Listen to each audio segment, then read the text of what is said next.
To add a stamina bar to your game in Roblox Studio, start by opening your Roblox Studio and navigating to the Creator Hub, a web page that can be found through a Google search.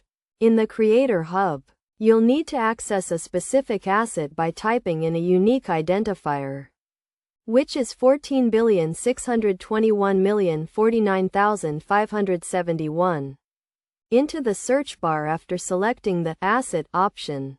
This will take you to a model called Sprint with Stamina System for PC, mobile, and Xbox. From here, click Get Model, and then Try in Studio, which will then prompt you to open Roblox Studio. Once in Roblox Studio, navigate to the toolbox, and if you're already there, leave and come back to refresh the page. Then, find the Sprint with Stamina model and double-click on it. This will open up a new screen with a README file that you can extend by clicking an arrow. In this file you'll find both the mobile button and the Sprint GUI. Select both of these by holding the Control key. Then click and drag them into the Starter GUI.